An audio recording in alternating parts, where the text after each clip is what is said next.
which we invited in a joint venture between the Socialists and Democrats group and our Commissioner Jutta Urpilainen. She is on her way. Traffic is, as normally in Brussels, not too easy, so we know that she is coming in a couple of minutes, but let me welcome you already.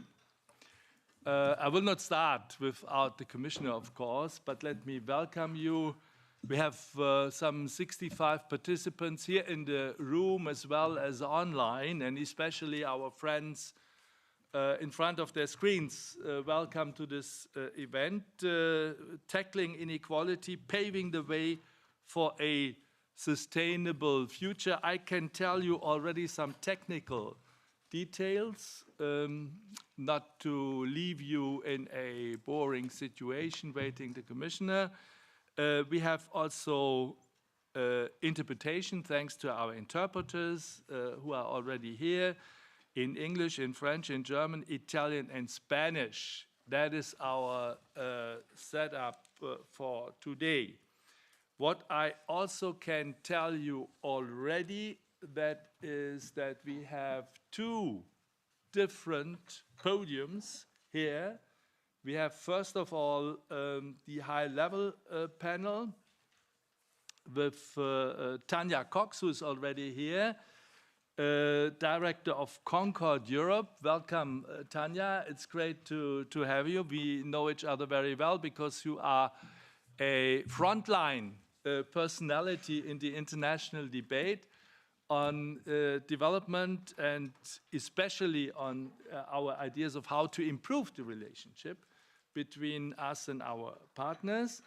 We will hear from Dr. Donald Kaberuka, an economist and former president of African Development Bank from Rwanda. He is remotely connected with us. Welcome, Dr. Kaberuka. It's a pleasure to having you, and we will come back to you in a couple of minutes. And of course, Commissioner Urpilainen. That is the first round. We will give the opportunity for short presentations of our panelists, and afterwards we will have the chance for questions and answers. Unfortunately, only from the floor. We cannot connect with our people that are following us in a hybrid mode, but I'm pretty sure you have questions, fruitful questions enough so that we can enter into a constructive conversation. And afterwards, we are going to have a second part, a second panel, and in that technical workshop. Why are we doing that? Technical workshops with you. Is that good? Yeah, this is excellent, and I'll tell you why. Because you do not want only to get the grand ideas, what is new, what is the inequality marker, what is it about, what is the idea, what would we like to achieve with that instrument, new instrument, worldwide new instrument that Jutta is going to present to us today. No, you would also like to know, does it work? And how does it work? Because you are coming from very interesting institutions, you are coming from NGOs, you are coming from media, and you would like to mirror what is what the guys are selling to us here. Is it another only headline or really an improvement of what the European Union is doing with its partners in the world? And that exactly is what we would like to talk about in the second panel, also in a very technical, down-to-earth mode, so that you as practitioners, you as those who are supervising our policies, who are watchdogs of how effective and how impact policy-driven the European Union is working, you have a chance to assess, to evaluate, and also become part of this process of innovation. That is our interest, and That is the structure of today.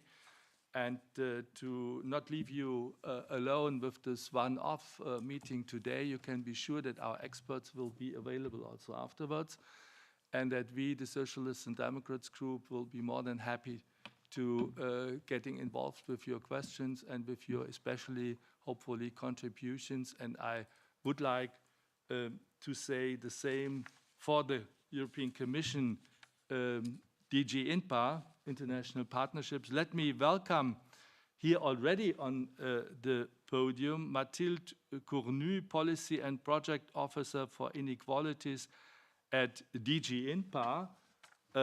That is our woman on the job, so to speak, dealing with this inequality marker, dealing with the impact and the technicalities of how to make these programs work, and especially also Christian Morabito, our international inequality expert and researcher. And let me already say something very personal, Christian. Without your experience, without your courage and permanent involution on all different levels of progress, we would not be here today on this topic so successful. Thank you both for being here, and we will hear from you afterwards in the second part.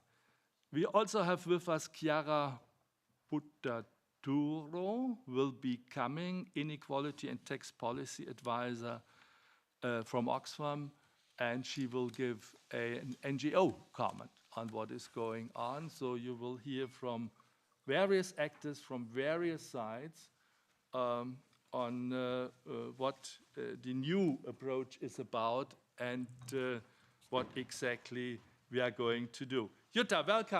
Welcome to our event. Thank you. Jutta Urpilainen, our commissioner, let me say that, with this emphasis and with this underscoring of our commissioner.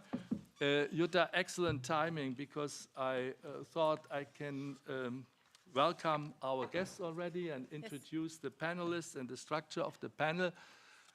Just in the second, where I didn't have any new idea to add on my introductory remarks, you are coming. So we talked about that earlier. Yeah. I'm pretty sure that, that was, obviously that was pre-arranged.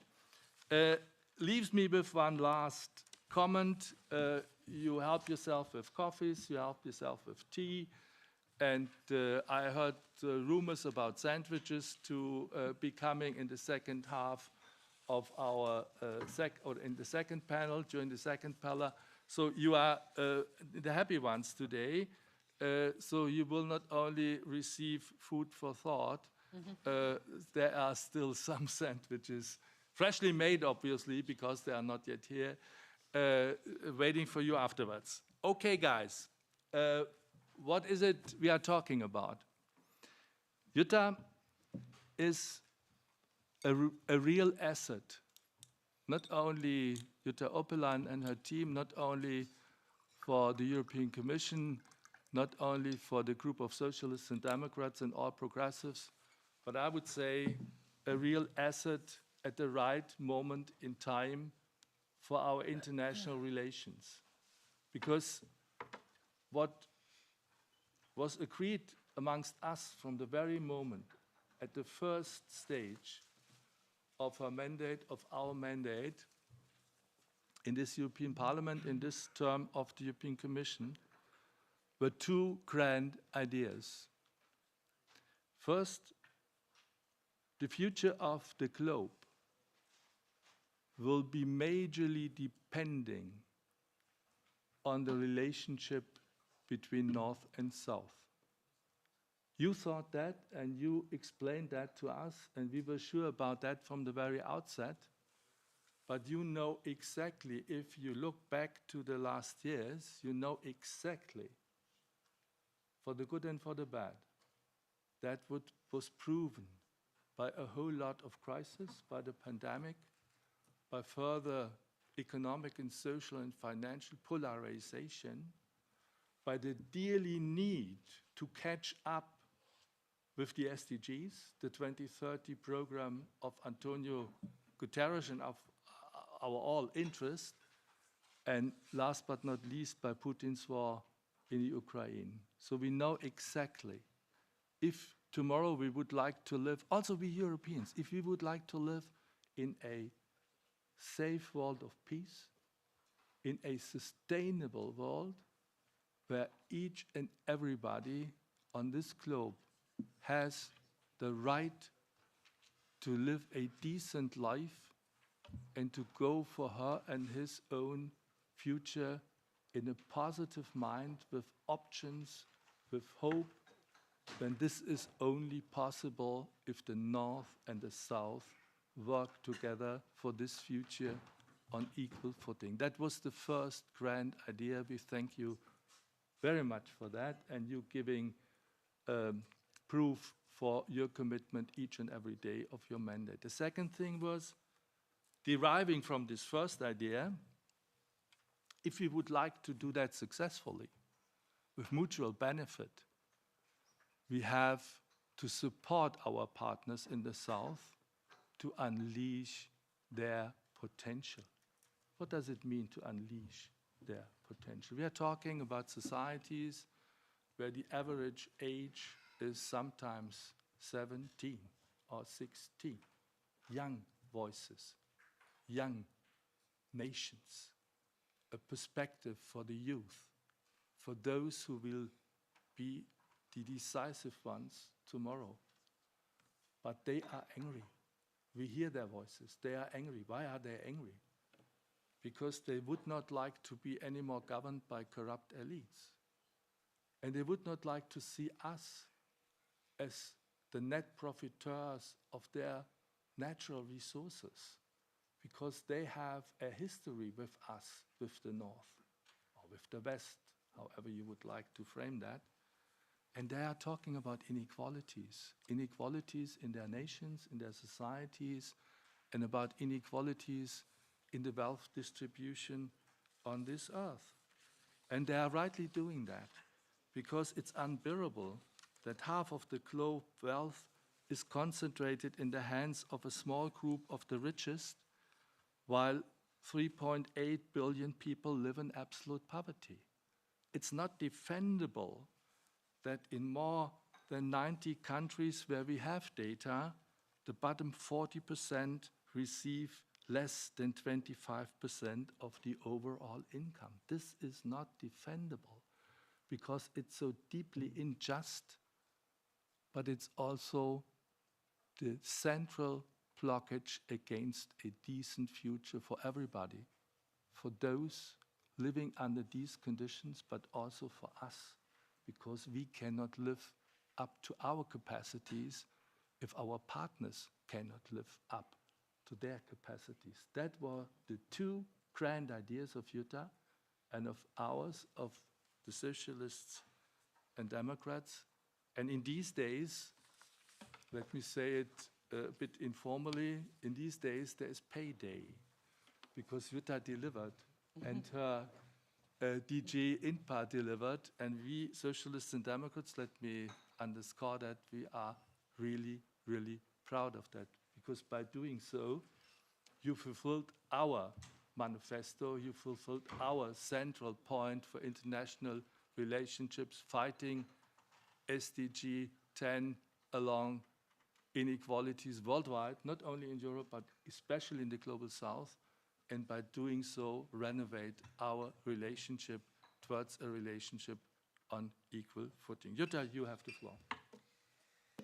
Thank you very much, dear Udo, dear friends.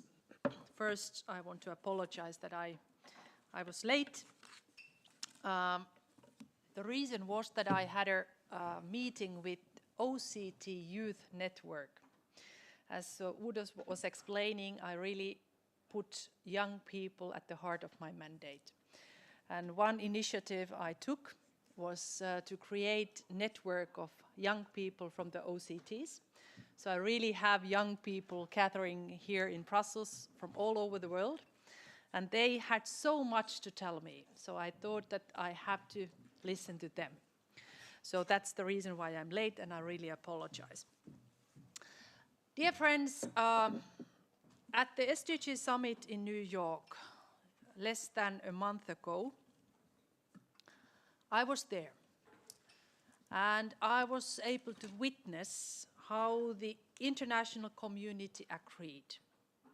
We need a leap forward to achieve Agenda 2030. We have to be able to put SDGs back on track.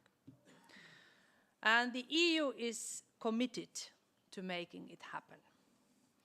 So we must overcome one of the major challenges of our world is facing, and that is increasing inequalities. Wherever I travel, last week I was in Nairobi, I was in Addis, the main message is we see inequalities increasing. The same message I got when I was in Latin America, Caribbean, as well as in Asia. And from the start, as Udo was explaining, my key objective as a politician was to reduce inequalities. Actually, to be very honest with you, this is the reason why I became a politician. So this was my determination 4 years ago when I sat in this house for my hearing. And today I have to say that not that often politicians can feel to be proud, but today I can tell you very honestly that I am proud. Because we tackle inequalities in EU external actions in many ways, but now I want to highlight 3 different ways. And the first one is the fact that the EU is investing in people and planet. So our Global Gateway strategy really contributes to putting the SDGs back on track. The strategy will mobilize 300 billion euros in sustainable hard connectivity in key areas like energy, digital, transport and climate. But equally important, it invests in soft, enabling environment, in health, education, skills and resilience. So we deliver Global Gateway as Team Europe, the concept which we created in the beginning of our mandate. And we bring together EU institutions, member states, our financial institutions, civil society and the private sector. And Global Gateway is already showing results. The Team Europe mobilized 1.1 billion euros to ramp up vaccine production for Africa in Africa. Today, African-led projects are beginning to take off in Senegal, Rwanda and Ghana, because it's not simply acceptable that still today Africa imports 99% of its vaccines and 94% of its medicines. So we have to change this fact together. The EU-LAC Digital Alliance, which we launched in March in Bogota, in Colombia, brings all stakeholders together to foster the development of secure, resilient, and human-centric digital infrastructure, one that reduces the digital divide. I give you an example. I was last week in Nairobi, as I told you. I was able to visit one primary school, and in that school, as well as around 1,000 other schools in Kenya, we are now providing digital connectivity. So we are providing opportunities for the primary, secondary schools to have access to digital connectivity. My second point is to reduce inequalities, we need fair economy. As a former finance minister, this is my very strong convictions. We need fair and just economy. So when everyone pays their fair share, countries have more capital available to invest in education, public health systems, and stronger social protection. And we, the EU, we are helping our partners improve their fiscal policies and promote domestic resources mobilization. Another example from Kenya. I was having a long discussion with the President Ruto on the fact that 60% of Kenya's budget expenditure goes to debt servicing. 60%. So they pay to China every year over $1 billion because of debt. So different kind of debt servicing. So I fully understand the frustration and also, as Udo said it, anger from our partner countries' perspective if their real fiscal space is so limited, taking into account that out of that 40% of the budget which is left after their debt servicing, so 60%, they have to pay first salaries.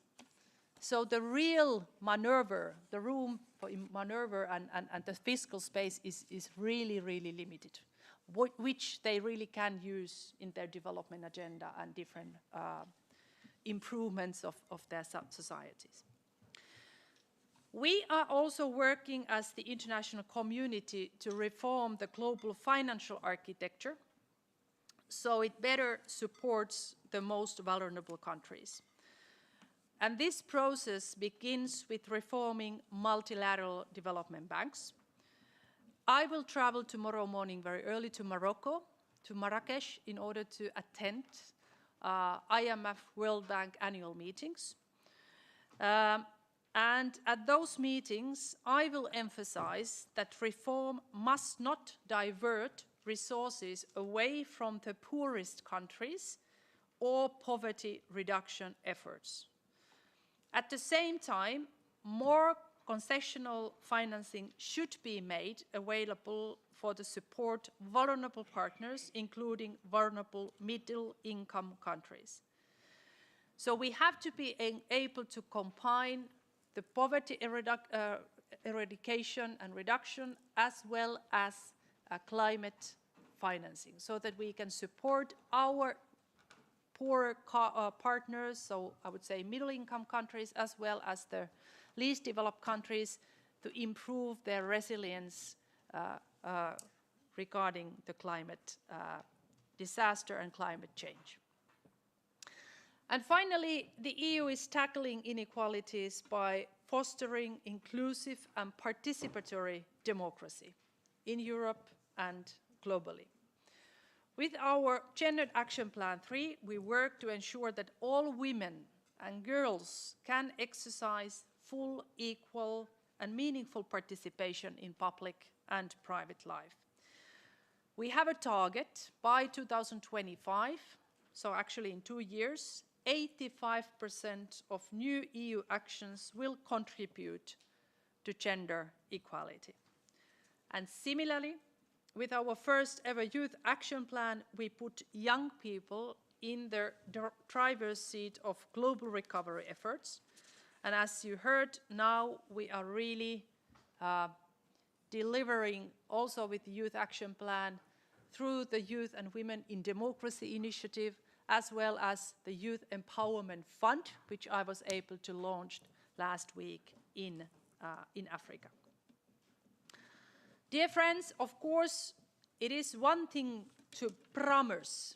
I know that we politicians, we can promise different things, so it's different to promise action, and it's another thing to deliver. But I personally think that as politicians, as a political movement, we must be able to see the impact and results on the ground. We have to be able to witness the delivering. And I'm very proud that after 3 years of very hard work with experts from academia and research, we launched in June the inequality marker. So this innovative tool will help us to understand, track, and benchmark the impact of our interventions on equality across all sectors. And I know that this marker will be presented to you in the second half of this event, really to show how we assess the impact of our programs to reduce inequality. It forces us to ask ourselves if our intervention target if it really targets the poorest and benefit those groups that are the most socio-economically disadvantaged, such as youth, as well as women and people living with disability. So it will help us design very targeted interventions that drive concrete progress. And we are now in the process of guiding our action with the marker. We will make the tool available to all interested partners. And I have also instructed my DG and my services to use this marker also in our midterm review while we are having this exercise on our programming and our programs. So, dear friends, inequalities are a multidimensional issue, and the EU is responding on multiple fronts, and we are indeed making progress. So now, ahead of the summit of the future, what we need to do is that we need to work together really to pick up the pace. Collectively, we have the resources, we have expertise, and we have innovation to tackle inequalities. Matching them with political will and working together as a team will enable us to have really meaningful impact. So in the end, dear friends, it is about political will. And I really call for your support in order to increase and really, I would say, mobilize people behind this objective to increase political will. Thank you very much. Thank you so much, Jutta. Guys, in these days of criticism against the political systems, the politicians, what could you wish more than a politician that has a vision and is not only ready to deliver, but does deliver? Thank you for everything, Jutta. You were setting the scene also for our dialogue today and driving the agenda. We are now giving the floor to Dr. Kaberuka from Rwanda. Dr. Kaberuka is a well-known international economist. He was the 7th president of the African Development Bank from 2005 and 2015. And he was responsible for not only expanding the reach and the impact of this bank, but he also successfully weathered down the international financial crisis of 2008, so enabled by doing that African countries to get out of it without further harm that could have happened. Dr. Kaberuka was also a minister and is in his country, and today is the African Union High Representative for the Peace Fund and a board chair of the Global Fund to Fight AIDS, Tuberculosis, and Malaria. So who could know better about the needs of our partners? I welcome Dr. Kaberuka, and I ask our technicians whether he is well connected. In case I heard some rumors we have difficulties technically to connect, I know that it will have some problems to do a proper translation, but Dr. Kaberuka is talking in English, so that more or less we will receive his messages well. Thank you. Dr. Kaberuka, are you connected? Are you with us? Mr. Chairman, can you hear me? We can hear you. We cannot see you, but we hear you. I'm sorry, I don't know why you can't see me. Can you see me now? No, but we hear you. All right, there must be some technical issue, but I hope. Good morning and greetings from Marrakesh, which our colleague Commissioner just referred to. And where the conversation is very much around those issues, around what to do on the international scene. But let me mention several elements which I think are critical for us to bear in mind as we address this issue of inequalities within our countries and between our countries. Let me begin with the African situation.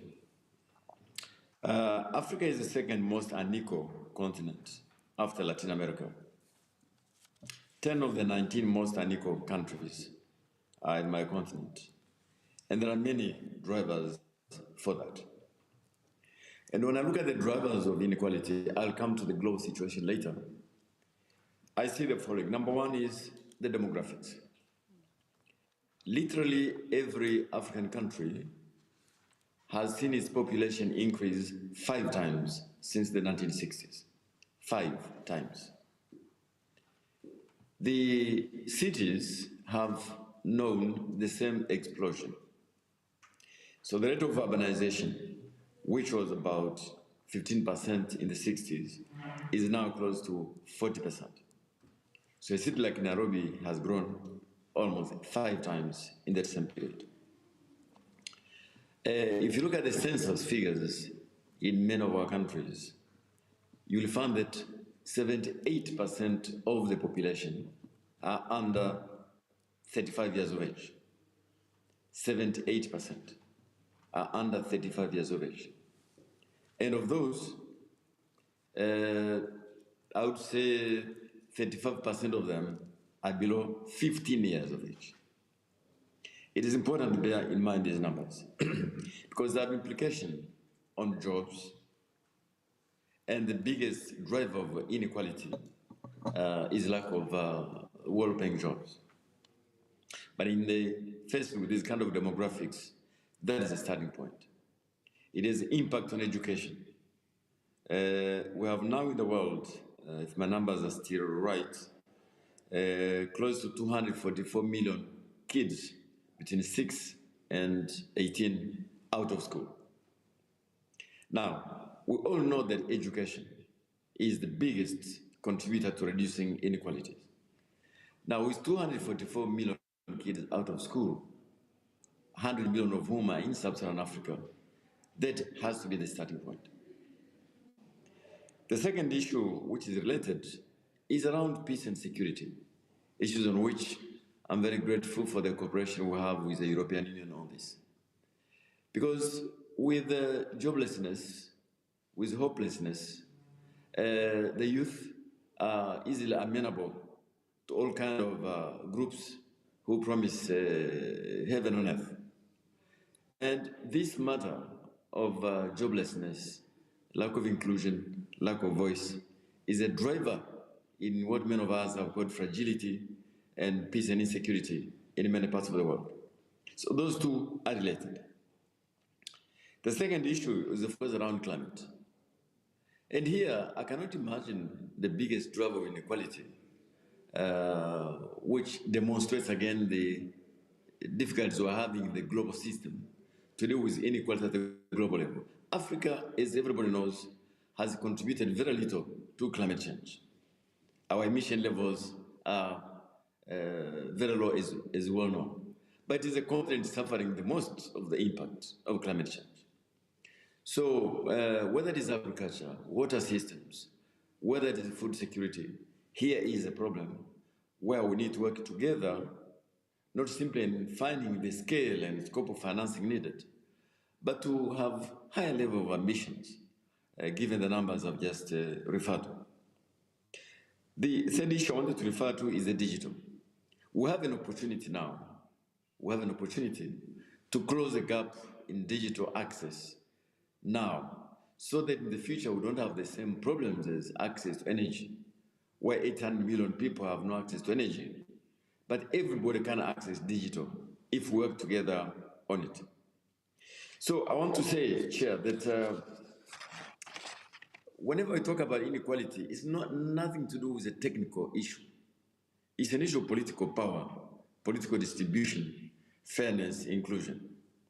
And if you look, for example, at the issue of safety nets, which would be one of the tools we use to deal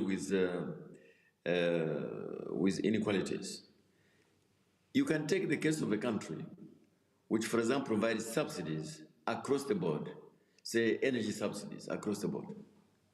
This is not only wasteful, it is regressive and it is ineffective. But if it is targeted to those who need it, the poor, it is very effective, very progressive, and affordable. But because of the distribution of political power, often these subsidies are wasted into ineffective safety nets. I would say the same for education and education outcomes. Because the issue is not how many people in school, it is what they come out with, what are the learning outcomes at the end of it.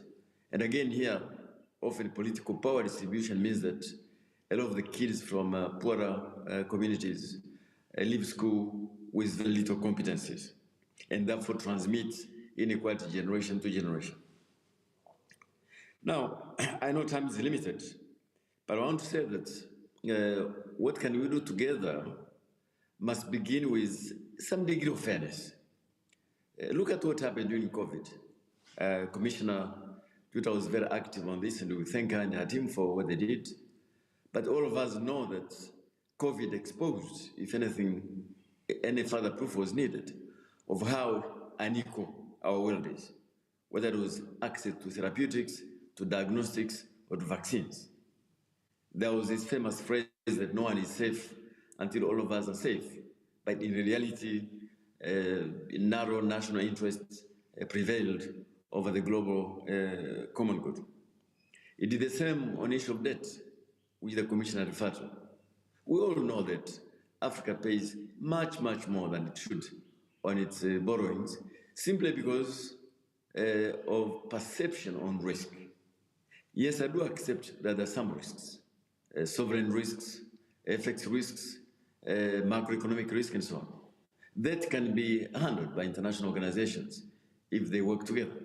But there is an issue of perception, perceived risk, which means that our countries pay much more than they should pay, or what comparable countries pay. And the result is a debt crisis. We all know, Chair, that a debt crisis normally occurs when three conditions happen at the same time. One is when there's a spike in interest rates, which has been the case recently, when there are issues in the commodity markets, and when you have a negative flow of capital, reverse flow of capital, i.e., countries are repaying more than they're getting from the north. And these three conditions are now in place. So this is what is creating a debt crisis, which we have to work together. And I want to end by welcoming what the EU and its members are trying to do to help in the reform of international financial institutions.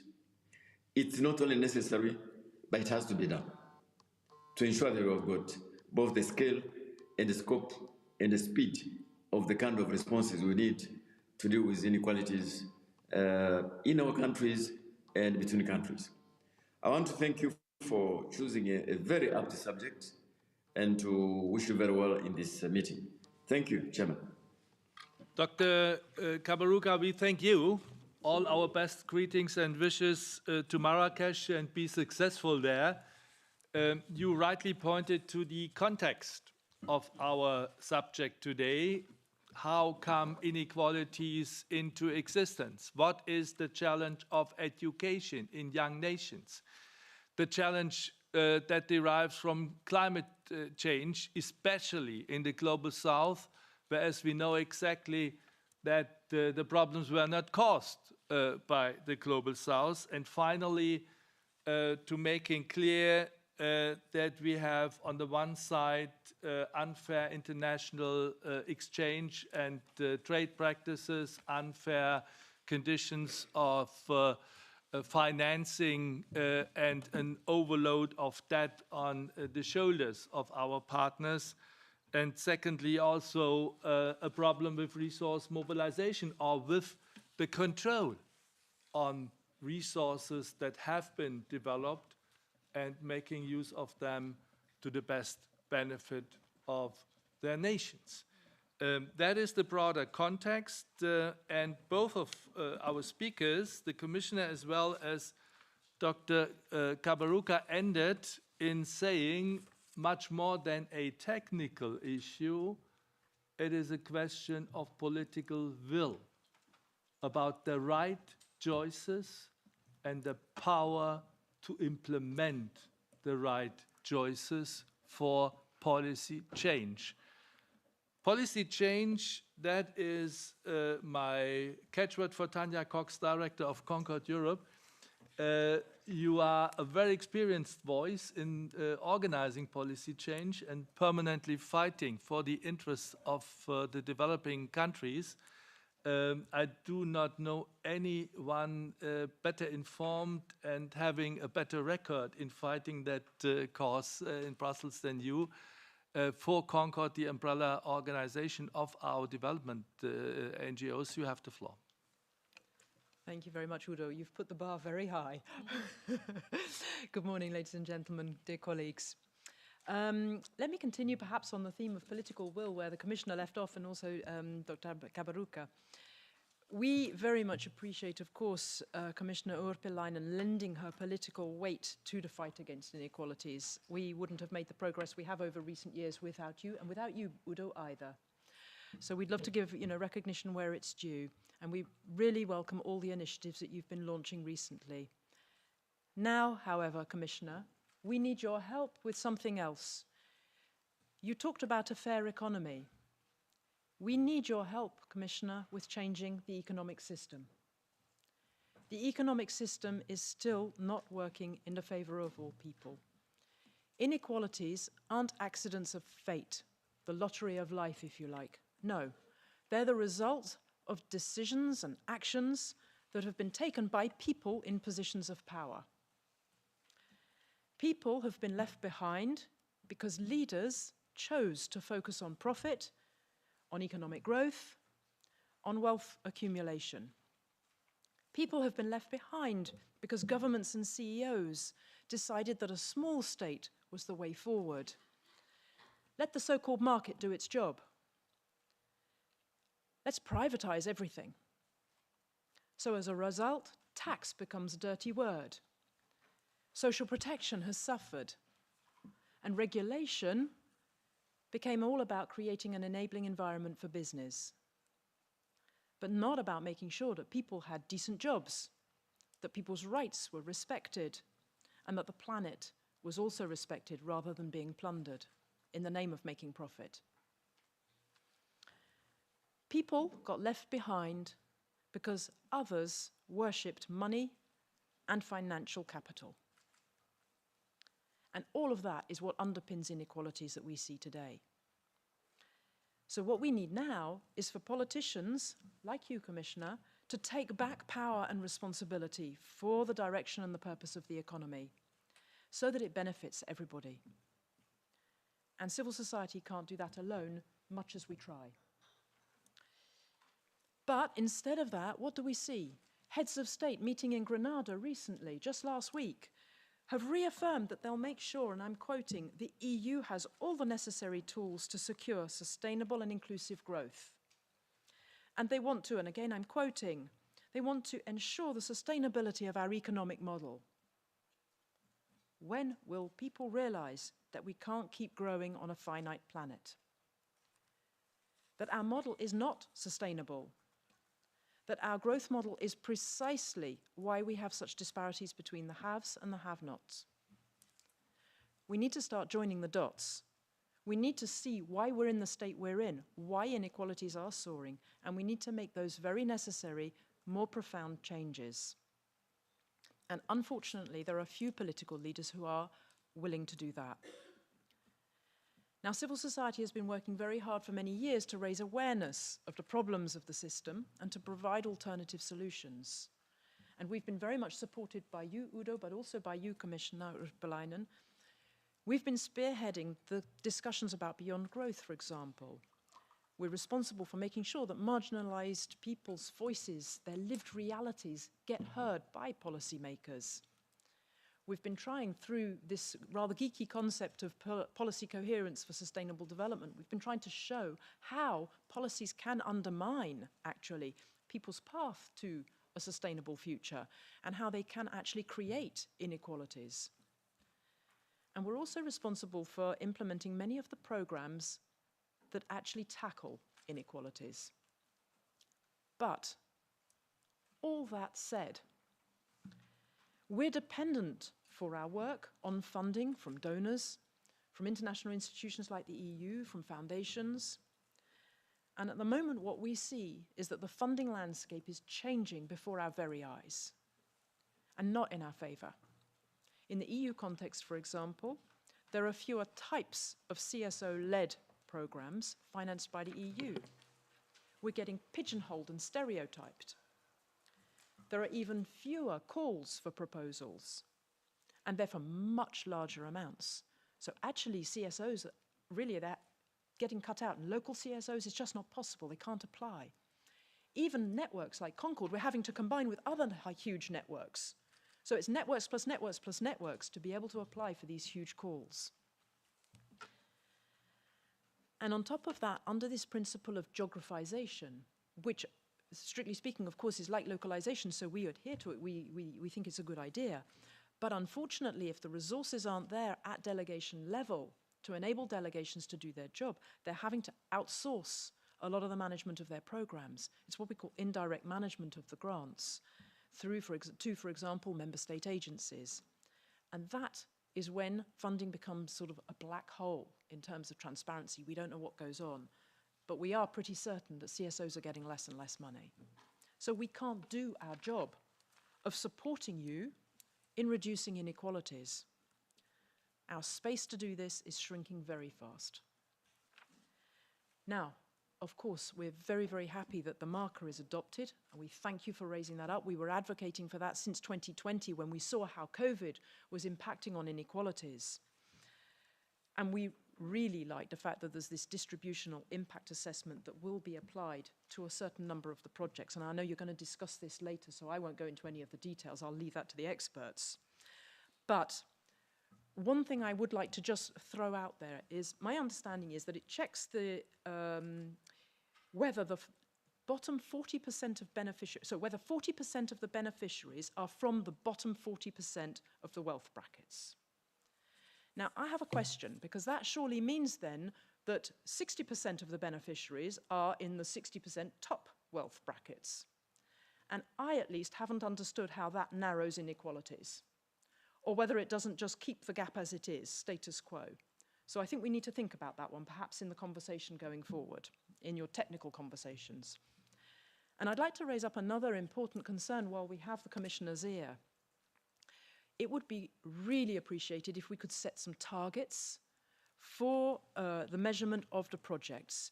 Just like we learned under the Gender Action Plan and the GAP, the gender marker under the GAP plans, that we need targets. We need a level of ambition that we need to achieve. We also need a level of the projects to be marked, I1 and I2. We also need a level of funding to be dedicated to inequalities, and that needs to be, we need to have a target for that.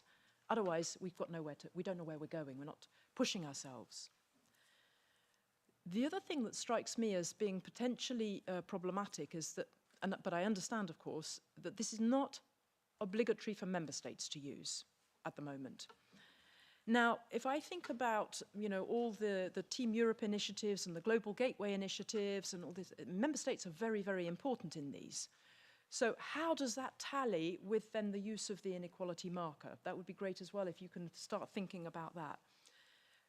In my opinion, at least, the best way would be to make this obligatory for all actors who are involved in EU projects, so member states as well. And to do that, the best way would be to include it in the NDICI Global Europe regulation.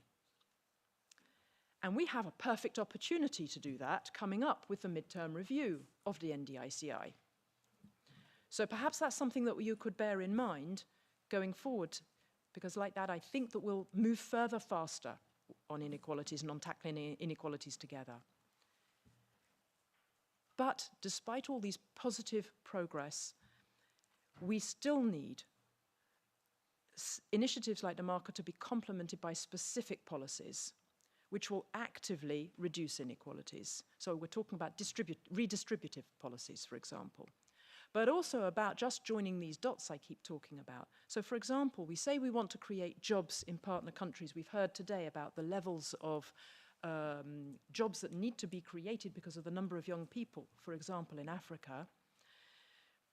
But then investment tends to go via European companies, especially when we're talking about these huge global gateway style projects.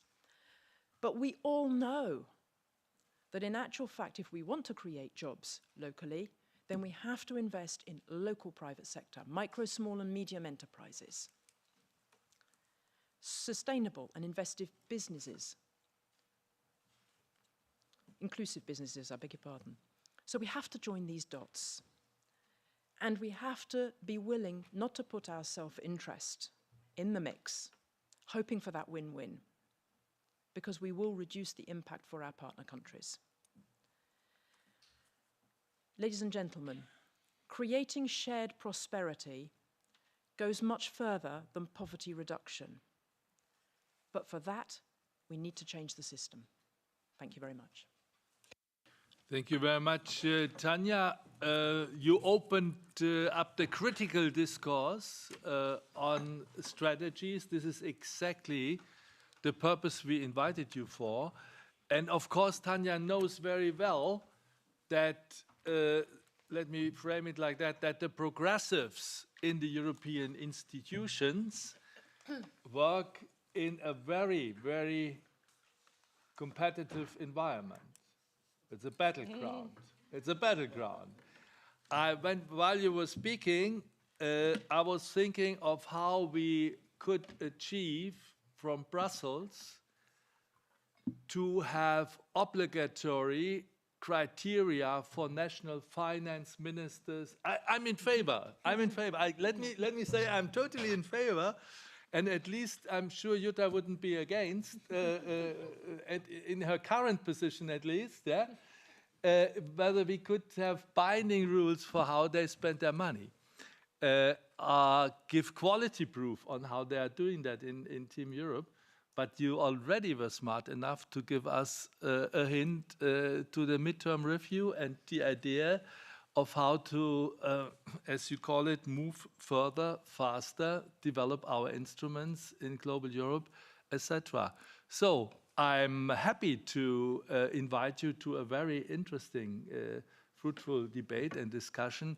And now it's you to take the floor, to come forward with your comments and with your questions. I would invite you to raise your hands, to perhaps introduce yourself also. You are the first one, and you say your name and where you come from, and to whom you would like to address a question. Bonjour, mon nom c'est... Good morning. I'm a physician and IT expert. I'm a member of the European Physical Society. I have a couple of questions. I don't mind who answers. It's not really to anybody specifically. First of all, inequality between women and men. As you're aware, the new Nobel Prize for Economics has just been awarded to a professor from Harvard University called Claudia Goldin, who'd carried out research on the way in which women's role in the workplace has changed, and most notably when it comes to the gender pay gap that's still there. My question is, at European level or national level or international level, are there any procedures or methods in place to reduce this gender pay gap? I think that would constitute a first step to bring more equality between women and men. That's the first question. The second point is a question a little more sensitive in nature. It's about China. The fact that many countries close to China end up a few years down the road close to bankruptcy, I don't think is a coincidence. I don't think that works. But my question refers rather to European countries. Do the European institutions know of illegal Chinese police present on European territory who are attacking European citizens? Have you done anything about this? Is this a question that can be put? Can you raise this question when discuss things with China? For me, this is extremely serious. This is an attack on a sovereign nation's security. So I think we need to discuss this. development that we've seen in the recent 2 or 3 years, but this has occurred in Brussels as well, in fact. Merci, Madame. I think it's a question directed to our Commissioner on, first of all, the gender pay gap, secondly, the role of China. I take the gentleman... Let's collect. Collect. Yeah. The gentleman sitting directly behind you, please. You introduce yourself and raise your question. Thank you very much. I'm not often described as a gentleman, so I appreciate that. My name is Floris Faber, and I head up the ACT Alliance EU network here in Brussels. My question, I'm afraid, is also to the Commissioner, and it really is, first of all, we applaud the existence of the marker and the pushing of that, but it really is around the Global Gateway and Team Europe initiatives, but also in particular the use of the development banks. My question is, how will projects get measured on inequality? So how do we, given the questions that there can be around transparency of allocation of funding for reasons which we understand, let me leave my question there. Thank you very much. May I ask whether we have a third comment or question to finalize this first round? Not at the very moment. Then I would give the floor back to you. Thank you very much. I start with the latest question, or the latter one. Actually, that was something what was also raised by Tanya. So, as I said in my introduction, I have now instructed my DG INPA, that now when we are doing this NDICI midterm review, so as you know, we have now programmed our funding. So we did this programming exercise 2021 when the NDICI Global Europe was adopted. And now we are heading to the midterm review of our programming. And I really instructed that I would like to see this inequality marker to be used in that midterm review. Let's see if we are able to do that, but this is my instruction. So the idea is that we could already have then like first experience how this marker is actually already implemented. We just launched it in a couple of months ago in June, so of course it's brand new, but I think that at least partially we could use that in our midterm review exercise. When it comes to Global Gateway and the role of the member states and how could we do this inequality marker obligatory as Tanya proposed, I think we have made a huge progress in terms of Team Europe. So in the beginning of the COVID-19 crisis, we created this concept through which we try to work more as a team. So member states, Commission, development finance institutions, and really now first time we have set political objectives at the country level. We really collaborate and coordinate our projects and programs, as well as in some cases also funding. We have Team Europe initiatives which are jointly defined with our member states, but also with the Commission and DFIs. So from that perspective, we have taken steps forward. And I'm very proud of that because I think that's the only way we can succeed in this geopolitical competition, to be united, to be coordinated, to have a common European strategy. And now, of course, these Team Europe initiatives, some of them depending on in which field they are about, so they are also part of the Global Gateway, because Global Gateway is focusing on energy, digital, transport, education, health, and research. So if Team Europe initiatives are related to these topics, so then they are also at the same time Global Gateway flagships. And I think that this is my personal opinion, that indeed we should also in the future assess and monitor our Team Europe initiatives through this inequality marker. this is the whole idea of this market, that we use that in order to be able to monitor our activities on the ground. So of course, it relates also to the Team Europe initiatives as well as Global Gateway. But to make that obligatory, I think Udo was very right when he said that we have to be, I think there are already some of the member states who are very interested in this marker, and I think they are voluntarily going to use that. But at this point, to try to impose that, okay, everyone has to use this marker as an obligatory tool, I wonder whether that would be a successful way to move forward. So I personally believe that now we really have taken steps forward in terms of collaboration and coordination. We created Team Europe, we have Global Gateway, now we have this inequality marker, and I think that through the positive examples, encouragement, we can also get more member states on board to use that tool. Maybe actually I would like to briefly comment on Tanya's point on geographization and that now we are also providing and channeling more funding through our delegations. For me, this is precisely the way to actually give more money to the civil society organizations.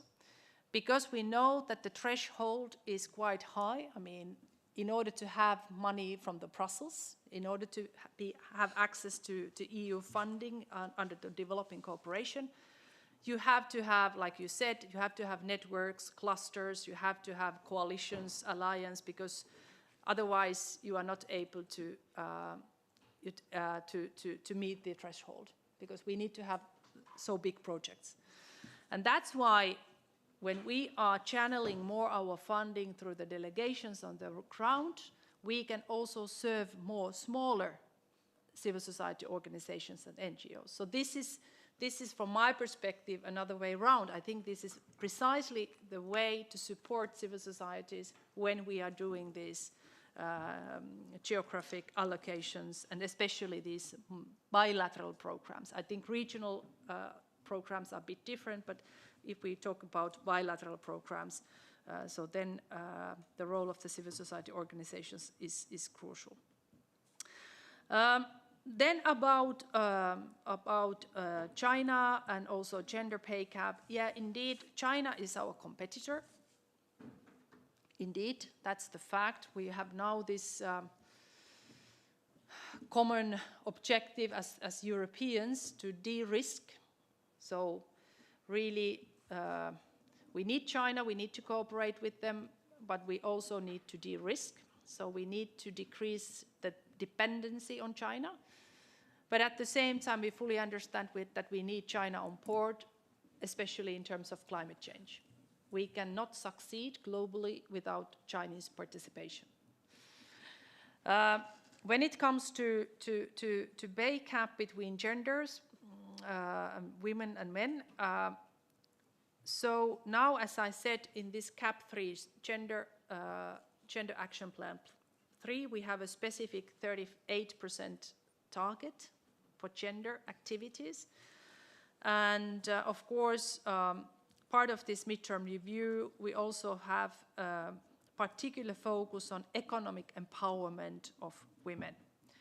And it will be out in November, and also the Spanish presidency and the Belgian presidency are very committed to this. So they really see that this women's economic empowerment should play a more important role.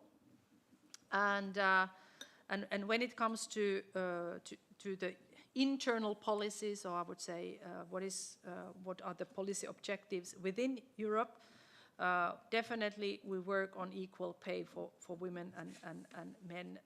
This is a political objective for us, but as we know, it is also very much about the member states.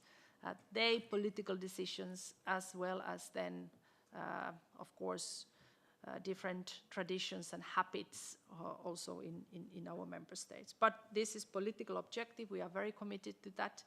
And one way also to impact to the pay gap is, of course, to try to encourage more women to study and educate themselves to the different policy fields. Because now, I would say, at least from my own point of view, our labor markets are still quite fragmented and segmented. So there are women work and men work, and that's why we need to also have more cross-cutting. My last point relates, because I know that we are running out of time, what Professor Gaberuga said, my friend Donald, greetings to you.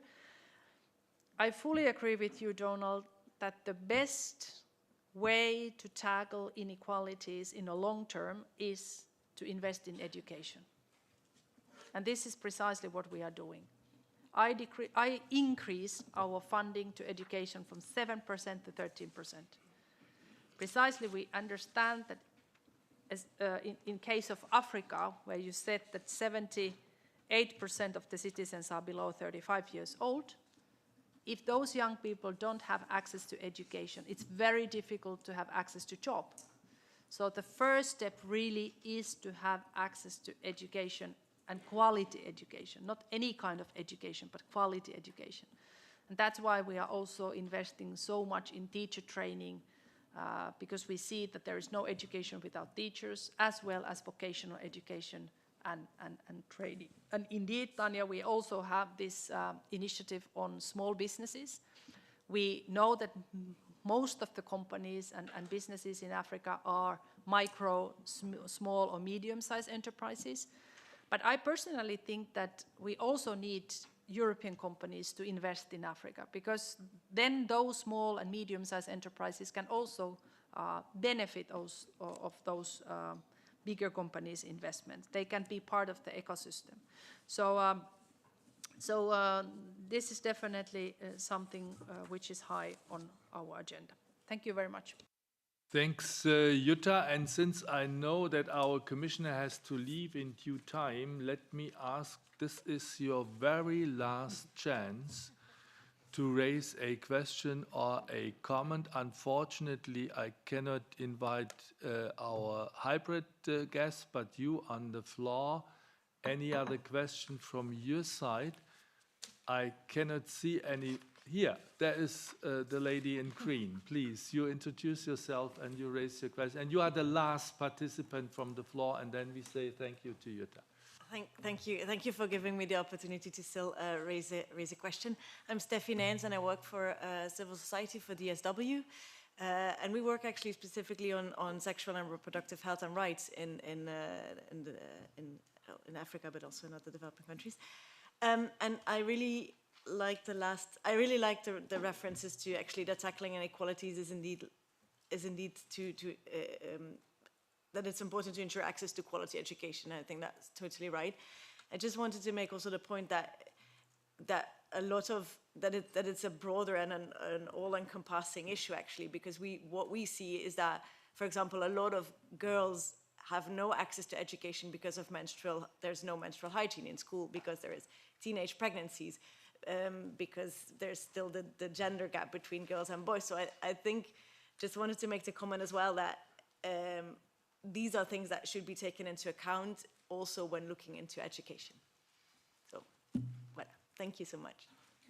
Quick answer on your side and final word. Fully agree with you, and that's why we are also supporting, for instance, UNFPA, UNFPA, on SRHR issues, as well as WHO.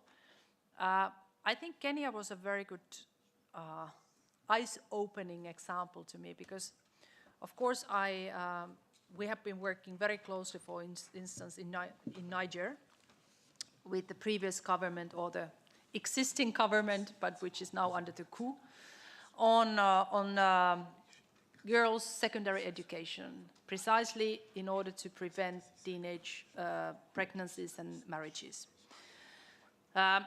And now what I heard from Kenya was that, and I have to admit that I didn't know that before my mission, that Kenya has one of the highest number of teenage pregnancies in the world. So that's why I think we have to, of course, we have to take that into account, that first of all, we have to share the information on SRHR for girls and also boys already at the primary school level. But in addition to that, we have to support and create mechanisms through which we are able to enable those young girls who are pregnant or who have little kids, that they can still continue their education. So that, you know, if you are teenage mother, if you are pregnant at the age of 13 or 12 even, or 11, it doesn't mean that you have to finish your education path. And I think this is something we have to really pay attention to, and thank you for raising that, and we work closely with our international partners on that. But of course, it's also difficult because very often it's part of the culture and religious traditions of our partner countries. So the role of the religious leaders, the role of the community leaders, elders, and so forth is also important. So you know that it is not only about funding or political decision, it's also really changing the whole society. Thank you very much. I wish you the very fruitful discussion with my excellent civil servants, who will then tell you more in detail what this inequality marker is about. Thank you.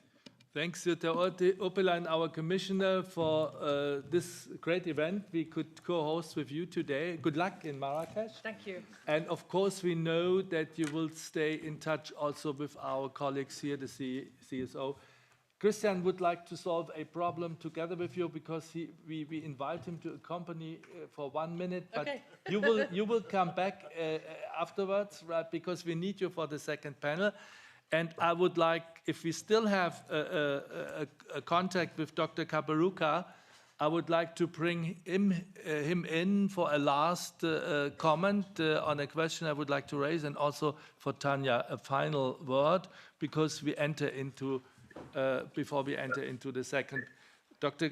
Kaberuka, you will have the chance to continue the dialogue with Jutta in Marrakesh, as far as I understand. That is a great opportunity for the two of you.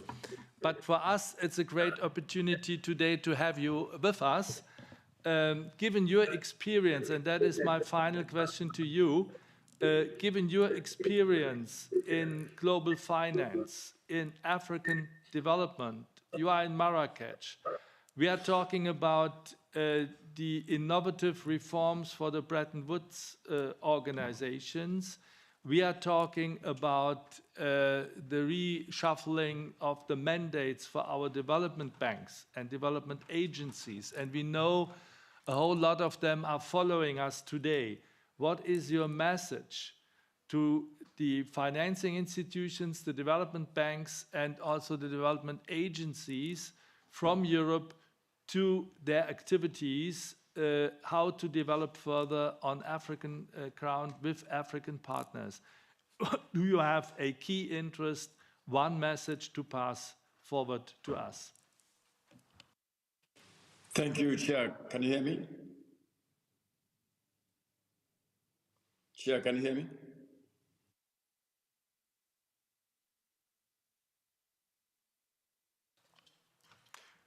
You are disconnected now. He's muted. Could it be now you hear? Now we hear you. Yes, now good.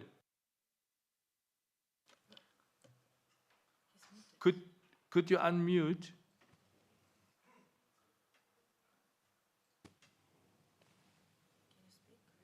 Chair, can you hear me, please?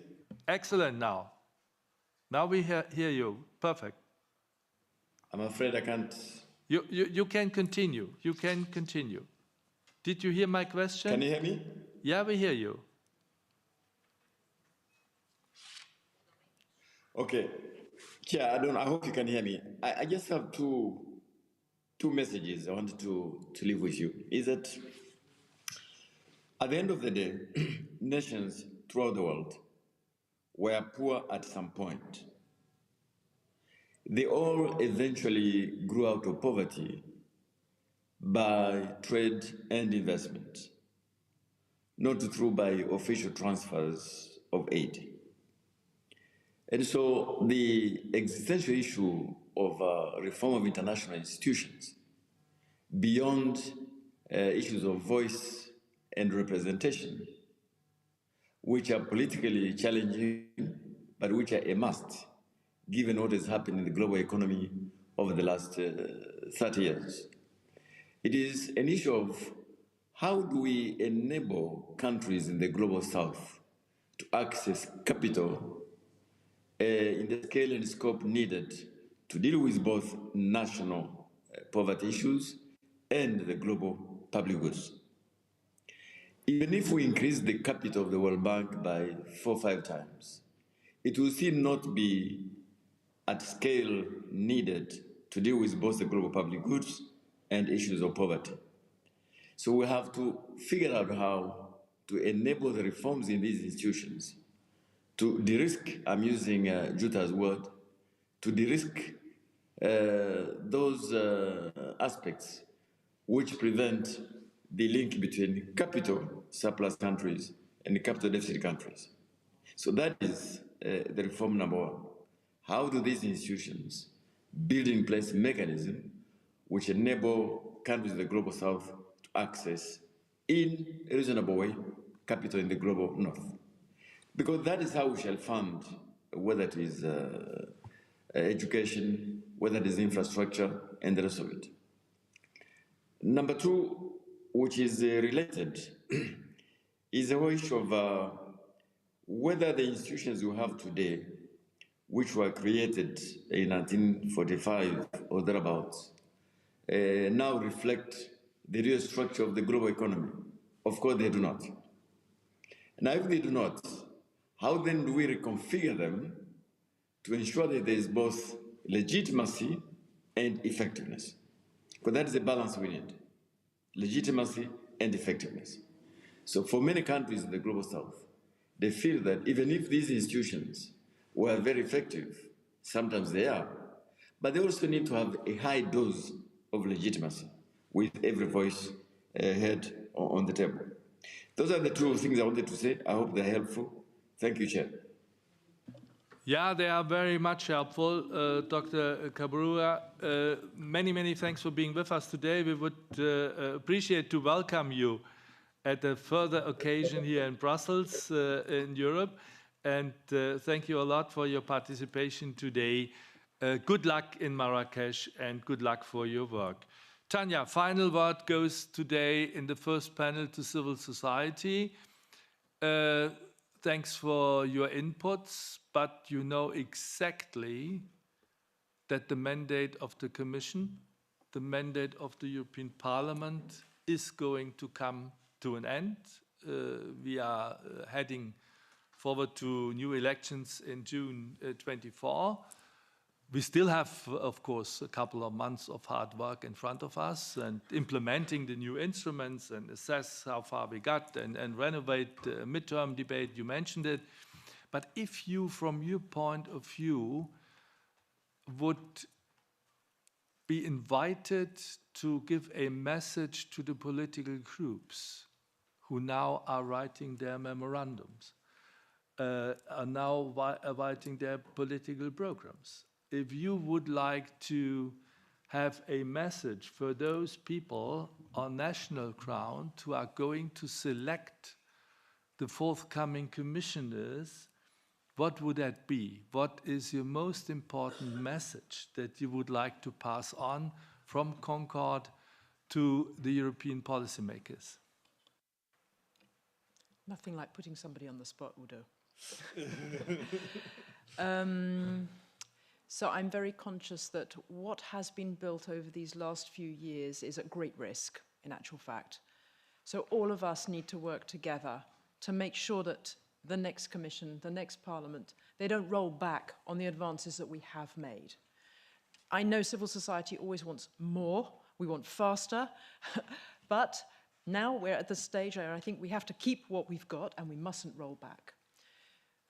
To answer your question more directly, I think that what politicians need to do now is to speak to ordinary people and make sure that people understand how they're going to benefit from what you're going to be doing going forward. How will their lives be improved by voting for you, because people are suffering now. The middle class as well is suffering. It's only the extraordinarily wealthy who are not suffering.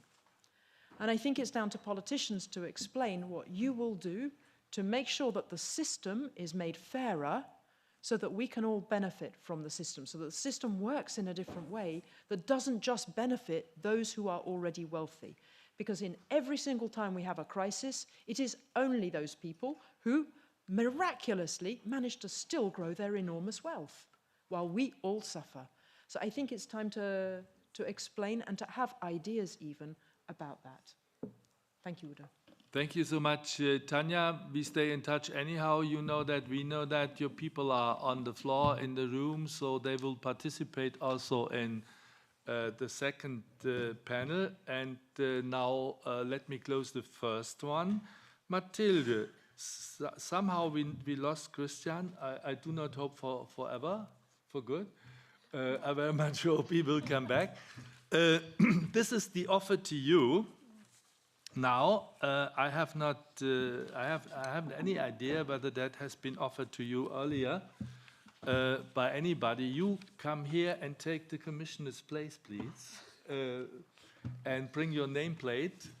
So sitting right in the midst of this podium, Mathilde Cornu, Policy and Project Officer for Inequalities at DG INPA. And here comes Christian again, ready for the second panel, having checked on all the finances, I guess, needed with the commissioner so far.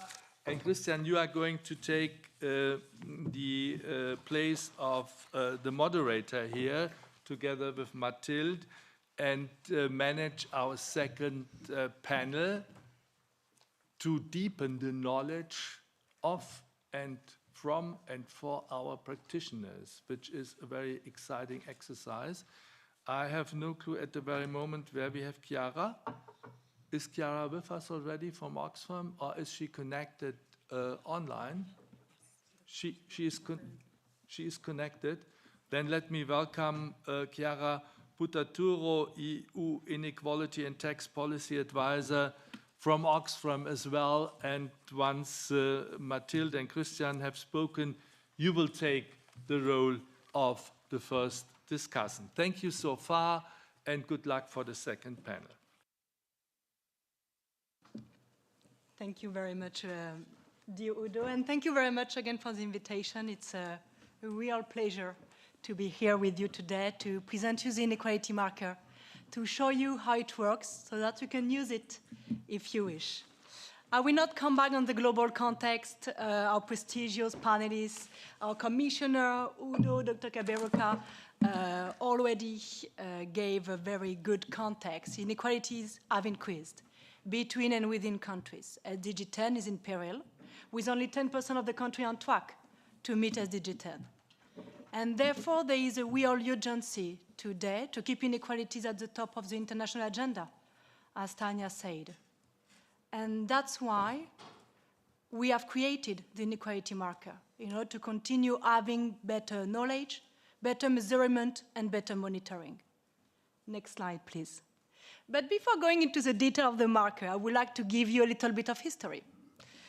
Following up the Commission staff working document and the following subsequent Council conclusion in 2019, DG INPA has published a reference document in 2021, available online, to better mainstream inequality reduction into development cooperation. And one of these main recommendations of this reference document was the development of the inequality marker.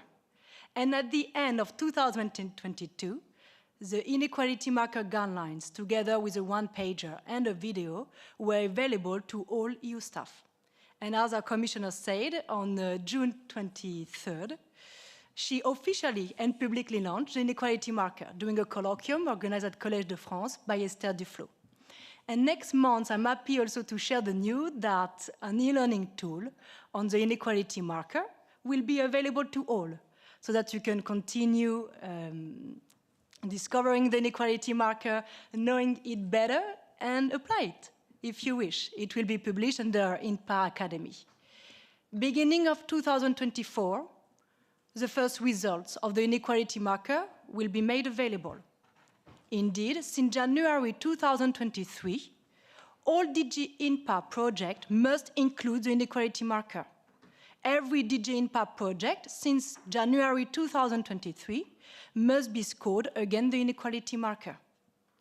And all our project document has been reviewed to integrate and to reflect the inequality marker. That's why we are able, beginning 2024, to deliver our first benchmark.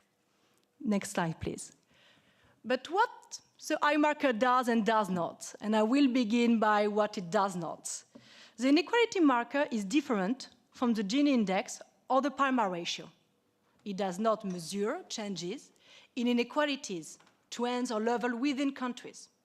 What it does, in line with SDG 10, is to assess whether and to what extent inequality reduction is an objective of a donor's intervention, and therefore designed to benefit to a larger extent to the bottom poorest 40%, but not only.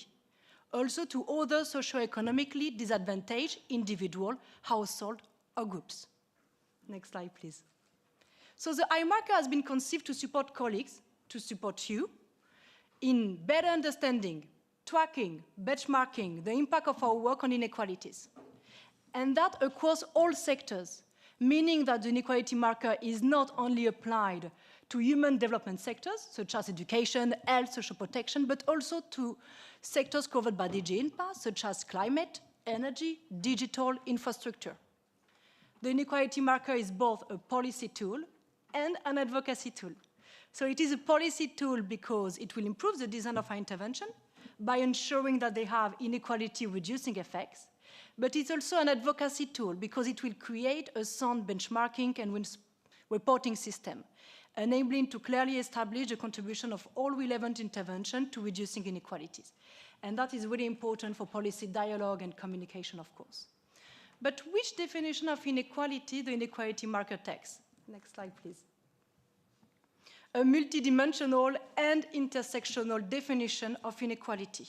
The inequality marker captures both vertical and horizontal inequalities. It will capture vertical inequalities by focusing on the bottom poorest 40%, but it will also capture the horizontal inequalities by focusing on other socioeconomically disadvantaged individual groups or households, meaning women, young people, persons with disability, persons living in rural areas, etc. And it will also consider the intersectionalities between these different forms of inequality, and especially at the level of the distributional impact assessment tool, a new tool that comes together with the inequality marker, but Christian will come back to that later. One thing to remember, and maybe a question that you're asking yourself, is that the inequality marker is complementary to other existing markers without replacing them. So in order to ensure an inclusive approach to inequality reduction, it is really important to consider the inequality marker with other markers, such as gender marker or the disability marker. Let me give you an example. Imagine a project who will have the objective of increasing women's access to employment, for example. This project will certainly be high on the gender marker, but not necessarily on the inequality marker, but because it does not necessarily mean that the poorest will be targeted by the project. So that's why it's important really to use the inequality marker together with the other markers. And when I say high in the inequality marker, what do I mean exactly? Next slide, please. How does the inequality marker work? The inequality marker uses a very user-friendly structure, and very similar to what you already know. Very similar to the gender marker, to the RIOS marker, to the disability markers. It has 3 values, 0, 1, and 2. 0, if inequality reduction is not targeted by your project, by your program. 1, if inequality reduction is a significant objective. And 2, if inequality reduction is a principal objective. But how do we know exactly which value to give to a project? How do we assess concretely the project? By considering 4 criteria. Next slide, please. First, an analysis of strengths and drivers of inequality in the policy area of the intervention or in the country, region in which you are working. Second, concrete objectives and activities that are designed to directly benefit the bottom poorest 40% or other socioeconomically disadvantaged group, household, and individuals. Third criterion, very important, is relevant, measurable, and strong indicators. When I say at the beginning that the inequality marker is different from the Gini index, from the Palmer ratio, it is. But with the inequality marker comes also some strong indicators that will assess progress in delivering the expected benefits to the bottom poorest 40%. These indicators are at the level of the project. The last criteria is related to an evaluation plan in order to assess the impact on the bottom poorest 40%. And it is here where the distributional impact assessment, where you, and Christian will talk about it in few seconds, enters into force. All these four criteria has been disaggregated per each value of the inequality marker for 0, 1, and 2. And you can find this disaggregation into the inequality marker guidelines and the one-pager that are public. They are available online. Please read them.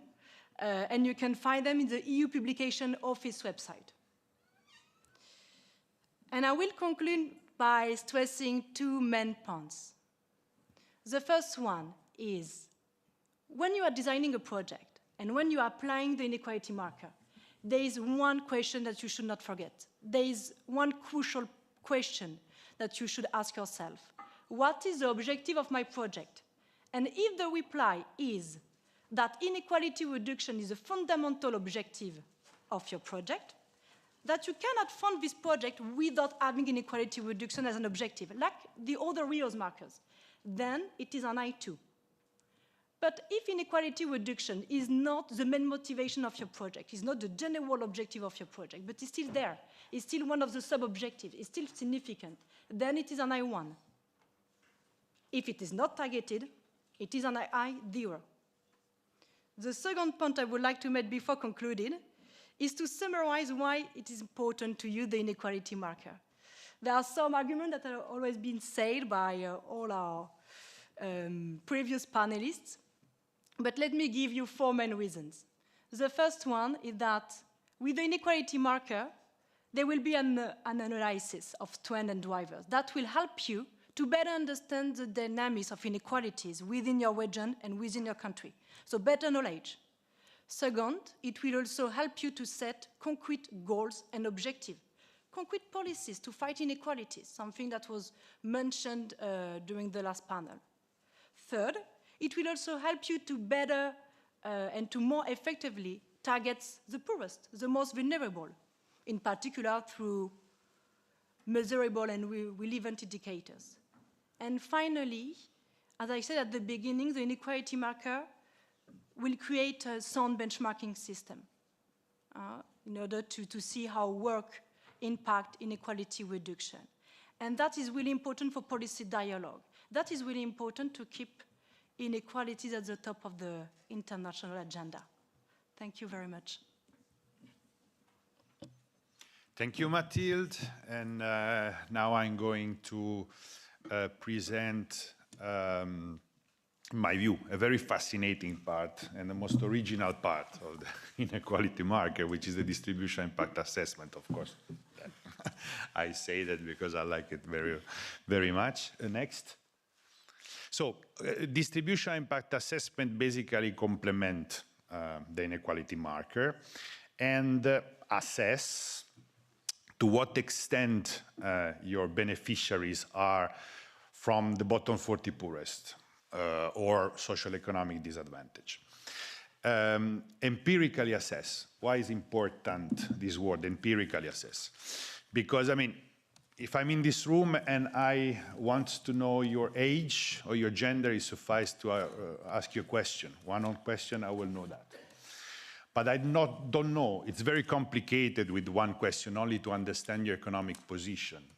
But I mean, I'm pretty sure that there will not be bottom 40 here in this room, but anyway, the question is that it's much more complicated than that. So you need tools enabled to understand the economic position of the beneficiaries. That's what the distributional impact assessment does. It's important to do the ex ante, as Mathilde said, because it means that you are going to use it to design properly your program, but you can also use after in order to assess it. Well, the idea, and I have to say something about what Tanya said before, the idea is that more than 40% of your beneficiaries should be from the bottom 40 in order to have at least a reduction in inequality effects. That means that, of course, more you have, better it is. That's logical.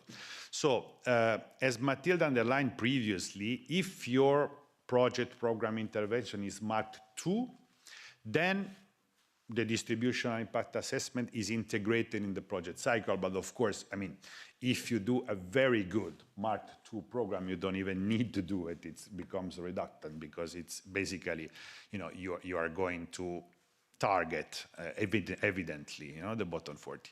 For Mark 1 intervention is lightly recommended.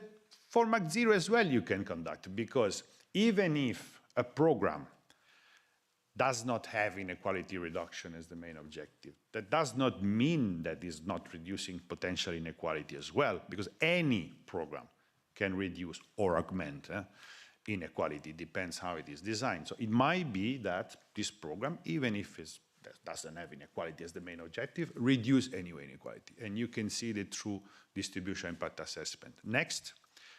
Well, the main issue of distribution impact assessment tools is that they must be manageable, so they should be not time-consuming, and not, you know, also requiring too much resources. It could not be too costly. Should be user-friendly, easy to understand. I will show you how easy it is to understand, depend on the distribution impact assessment tool that they're going to use. So it should not be too abstract, too complex to understand, and should provide information about intersectionalities. As Mathilde underlined, it's important to see the combination of disadvantage. So those that are really at the bottom of the bottom, meaning the poor women, the poor children, the poor people with disabilities, so those that combine the disadvantage, they are the ones that should be attention particularly.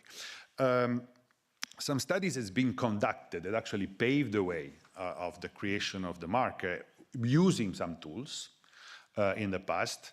The equity tool, for instance, is a typical tool that is used to measure the economic position of an individual or an household with a very, very simplified questionnaire, so very manageable.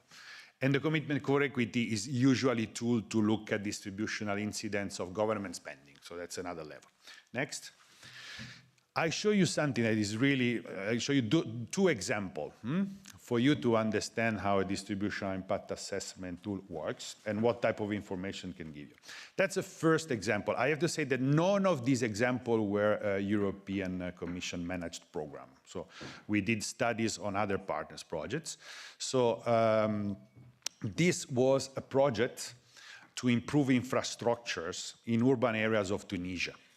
So basically what happened, they took like the large cities in Tunisia, they select neighborhoods, and the idea was to select, of course, disadvantaged neighborhoods and build infrastructure there. So we look at the beneficiaries, so the inhabitants of this neighborhood selected. You will see the first, number 1 here, is the bottom 20, which is quite high. And you have to sum with the 2, that is 20 to 40. So the bottom 40 is more or less 45%, which is fine. But one might ask itself, but why not more than that? Because it was supposed to focus in particular on disadvantaged neighborhoods. Well, that's a kind of funny story, but it's basically a matter of terminology. I mean, projects in Tunisia are in French language. So in the project, we use the term quartier populaire, which is in French is basically disadvantaged neighborhood. But administrative speaking in Tunisia may also mean highly populated. So that's why you have I mean, that might happen. You have then projects made in highly populated neighborhood, and of course, half of them are mainly inhabited by bottom 40, but not all of them. On the right side, you see how you can see intersectionalities, because you can distinguish what happened in beneficiaries that are male and female. And you see that a bit better is the targeting for poor female. But that is how you can use this type of tools to see the intersectionalities. I'll show you another example next, which will maybe a bit shock you. That was the increased access to electrification in rural area in Benin. That was basically the project was to extend electrification in rural area, because they are the area where the bottom 40 or poorest live mainly. But you will see that less than 5% of the beneficiaries were from bottom 40. And that's because at the end, we found out, and that was, with the people managed that project, actually recognized that most of the actual beneficiary was from urban areas.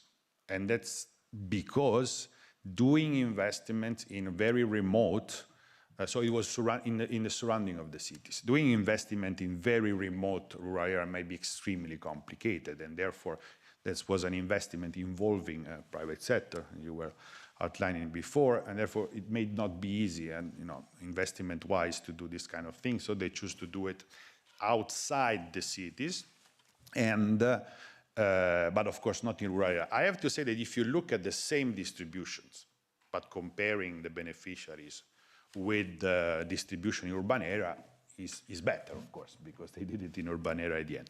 But that is why it's important, as they say, to do ex ante this exercise, because that's, of course, an evaluation ex post. So you do ex ante in order to target properly. And so you don't end up in situations like that later. Next. So, of course, these are really nice tools, and I said you can immediately catch what happened, the situation. But they have limitation. The first limitation that I have to tell you, what I show you here, the equity tool use with these two projects I just mentioned, look on wealth. So the wealth distribution of the individual, the respondent, the beneficiaries, not income. And wealth and income sometimes does not go hand in hand. Because think about, for instance, how do you measure wealth in a global south? You use assets, the assets that people have at home. But I can, in order to purchase an asset, spend a lot of my income. So my wealth goes up, but my income goes down. So you need to have something looking at both. Second, in some countries, you don't have pre-existing household survey data. So you are not able to compare your beneficiaries with that of the overall distribution. And that's an issue. The other one is that in some countries, there are areas that might not be accessible to do this kind of analysis because there are conflict, because there are natural disaster, because maybe the government is not, very keen in making this type of analysis pursuing. So these are some limitations, and of course we need to find a way forward, in order to, as Commissioner said, being able to implement in any type of situation, in any type of program, country, et cetera, et cetera. Next, that's my last slide. First of all, it seems a bit banal, but I have to repeat because it's extremely important instead, is the dialogue. So we need to, and it's, of course, the involvement of NGOs, Tanya is not there any longer, but it would be agreed for sure on that, the need of NGOs and civil society organizations, that they are the one work with the most vulnerable in general is essential, and essential in, bringing this culture of the need of also using empirical tools in order to better design programs. That's extremely important, and therefore to fully implement the inequality marker. That's extremely important. And then, of course, it's important to explore also new tools, because we need to explore tools on income. As we said, we can also use the new technologies to look at what happened, like through geospatial analysis or looking from above through imaginary or lights and see what's going on in the areas where we do programs, and you don't need to go there physically. You can use machine learning or artificial intelligence to gather data now. You can also use, you should use, qualitative tools, because they are extremely important to complement information that cannot be captured through data only, and qualitative tool, in my view, should be, but I think it's shared by the Commission, the NGOs could have a good role in that, in pursuing this kind of analysis, and of course, simulate the effects of reform of policies, but here we are talking about macro. So when a donor support a country in doing a big reform or policy, you can micro-simulate the effects of it on the bottom 40 and other level of income or wealth. But having said that, all these tools must be simple. So must be, as we said, manageable. So it can't take too much time, it can't put too much resources. And also, it must be basically easy to understand, because if not, it will not work. Thank you. So we will continue the meeting without interpretation. Okay. It will be only in English because we are, running beyond 12:30. Do we have Chiara connected? Chiara. Yes. Give a Can sign you hear of me? life. Hello. Hi, Chiara. Thank you. Hello. The floor is yours. Thanks. Thank you very much. Thank you very much for. Thank you for giving me the opportunity to comment, and also thank you for the presentation. Really, apologies if I can't be with you there in the room. So I will very briefly go into 6 main comments, 3 more political, 3 more technical. But first of all, let me say that so as Oxfam, we see the inequality marker as a promising tool. We think it is really can be very powerful if it is well implemented, because really it shows, as we have seen in the case of the banning examples of the example in Tunisia, it shows really where the money is going. And Oxfam, together with Concord, has been asking for a marker on inequality since June 2020. So we really welcome this initiative. So going to my comments, from the political point of view, I will a bit stress again what has been said in the first panel. So we know that the inequality marker is still not compulsory, meaning that is not in the regulation. So and this is also as a consequence also on the target. The projects do not need to reach a certain target and to have a score of 0, 1, or 2 for the moment. Of course, we should aim in I hope in the midterm review, as the Commissioner mentioned, we should aim at having it in the regulation, because this would help also in defending this tool in the future. We acknowledge that now there is a political support in the Commission, and there is also a huge effort of the staff from the Commission in working on the inequality marker, but this cannot be taken for granted. And also making it compulsory and in the regulation would also help in applying it in all the member states, and also in the global gateway, where we think it should be really applied by all the actors, as also Tanya said, because we as civil society organization, we see a bit of concern in the global gateway concerning to the impact on inequality. Second political point, the resources. So it's true, as Christian Morabito said, that the distributional impact assessment is not very time consuming, and it is also not very expensive. But it's true that if we will have, as we want, more projects with a score 2, we will need need more resources, and also we will need resources to monitor the inequality market. So it's really important that resources are putting aside for that. And third political point, the involvement of civil society organization. We have to recognize that Concord and also Oxfam have been involved since the beginning in drafting the inequality marker. They are being involved now, but it's important really to identify a clear role of civil society organization in the implementation. And as also Christian said, the distributional impact assessment requires analysis and survey on the ground, and it's really civil society organizations that have this access, local civil society organizations. So it's really important to identify this role. And then let's pass to the more technical comments.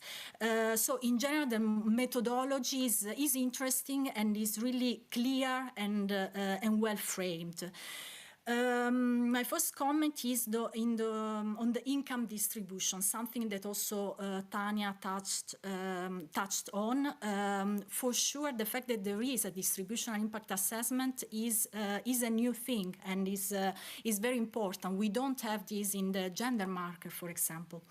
At the same time, so we are aware that if we look just at the 40%, this doesn't mean that inequality is reduced. It can be that the top richest 1% or 10% is gaining more from the project. As Oxfam, we started to look at inequality focusing much more on the top 1%. For example, in the last 10 years, we estimated that the 1% gained 74 times more wealth than the bottom 50%.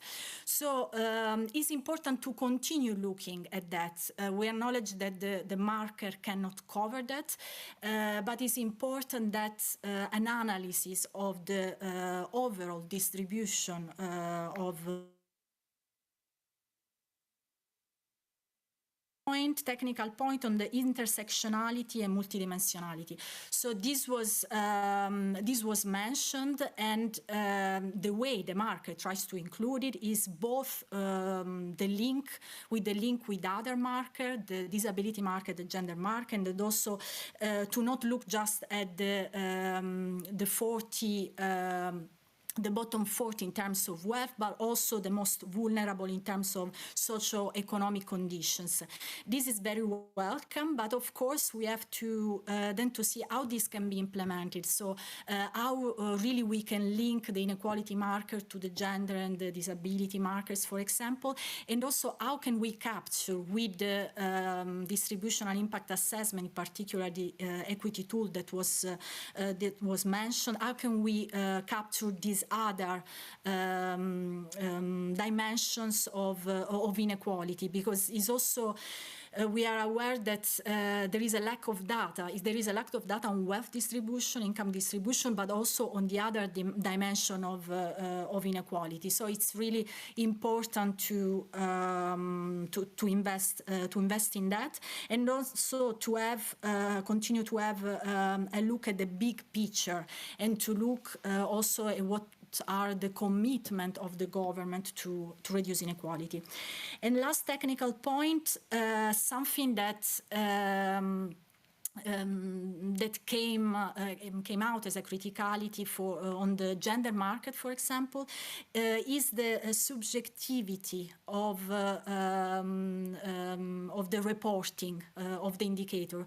So it's really important to look at the quality of the reporting and to monitor that the data that are reported by the EU delegations, they are correct, and also the distributional impact assessment is really really implemented. So I will end here, just a final remark for conclusion.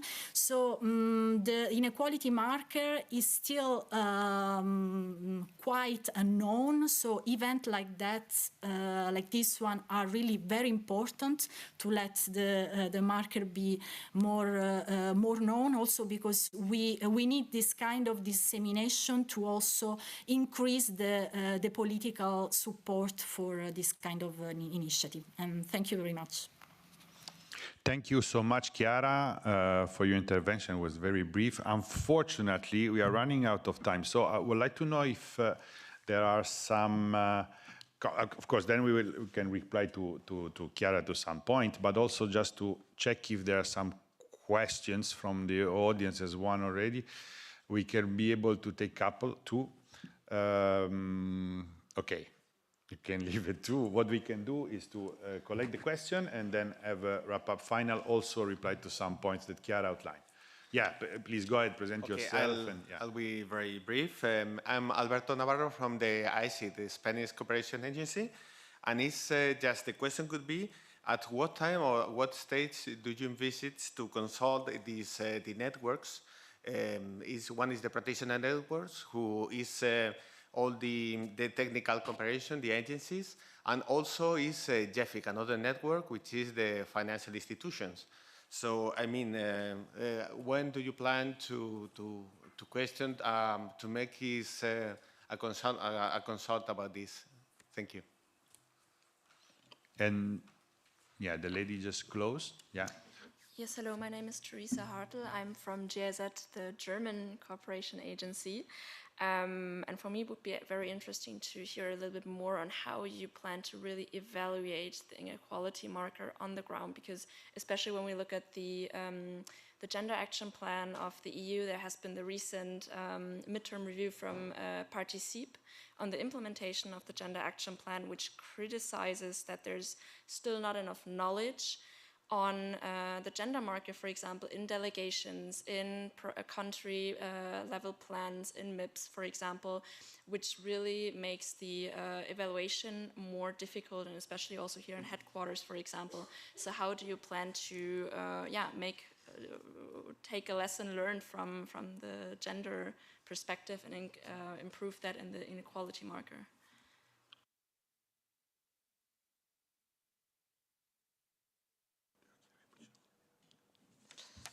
Thank you very much. I think they are very important questions. To reply to the first one regarding the networks, to let you know that we are already in contact with member states and the development agencies, and also with financial institutions, in the context of what we will call the Global Team Europe approach to inequality reduction that should be launched next year. We are already having technical meetings with your government, with agencies, with the objective at the end, first, to have a common vision on inequalities. As you know, one of the difficulties that we have is the complexity of the issue. So the objective is to have a common approach, a common definition, and also to discuss about the tools that we are using, and to discuss about the inequality marker, to discuss how they could implement it if they wish. And through this approach, it's an approach, so it's a policy platform, I would say. We will so discuss inequality marker and see how they could implement and support them in the implementation. So we are fully aware about the necessity of having networks, of continue discussing the inequality marker, and we will create a special space for that. Regarding your second question, it's a very good one. And I think I will begin by also replying to Chiara about the gender marker, disability marker complementarities. We know that we need to learn from the other units, colleagues who are working on that and who are closely in contact with them. We are joining the same working groups each time that there is a project to review, and when we see that there is a difference with the inequality marker, we have a meeting. We discuss about it. We try to understand that. So definitely the objective will be to learn from what happened on gender. The inequality marker is indeed an ex-ante marker at the gender marker, so meaning that when you are designing the project, when the project is designed, we will evaluate. The delegation will first, based on the criteria that we will provide, based on the guidelines. But of course, at the level of the headquarters, G4 unit at DG INPA, but we have also a technical assistance. Chiara mentioned the resources. We are fully aware of that. We review each project, making sure that we agree. If we do not, with the delegation, it's a discussion that we have to better understand their specificity, the countries, the data available, because we are aware that the inequality marker is not a one-fit-all approach. We need to remain flexible, depending on the data availability in the countries. But it's also an ex-post marker, meaning that as for the gender marker, the project will have midterm evaluation and final evaluation. And then it is also at this moment that we will review and evaluate, hand in hand with delegation and the headquarters. Thank you, Matilda. I just was to add something that connects to what just said and also to what Chiara outlined. The original also part of it is the idea of having distributional impact assessment that is said when it's marked 2 is within the project cycle, although probably is not needed in most of the time, but anyway, because allows you precisely to do something that, as Chiara outlined in the gender market, is not entirely possible. So to have empirical means of verifications. But the issue is that by doing distribution impact assessment that are based, of course, on looking at the income and the bottom 40, you can also monitor what's happening in the gender dimension. And that is extremely important. So the idea is to try to adopt the full package as more as possible in order to eventually, to contribute, of course, to have empirical means to verify or to plan first and then verify, but these empirical means can also help eventually other markers that don't have this dimension, like the gender, for instance. Of course, always considering the bottom of the bottom, so poor women or poor children, but in any case, to see that. And as I said, the secret, it should be, it is, that we must have tools that are easy to do. Because if not, it will increase the burden of the people working in the field, and especially, thinking about the NGOs, if they want to adopt an instrument like that. So you need to have feasible instrument in order to do it, and basically what the Commission is doing is precisely looking at it. So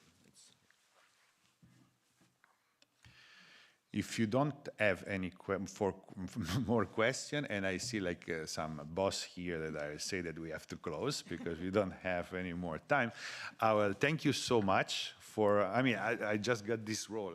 I've been promoted as the new chair with this. And, but Mathilde, we can share all the contacts. Mathilde is the focal person at the Commission for that. And any further question, clarification, of course, they will be very pleased to give you also probably the presentation available. So don't hesitate, because as somebody said, we need to do pedagogy of that. So we need to further share the knowledge about these tools. So thank you so much for your participations, and I hope to see you soon.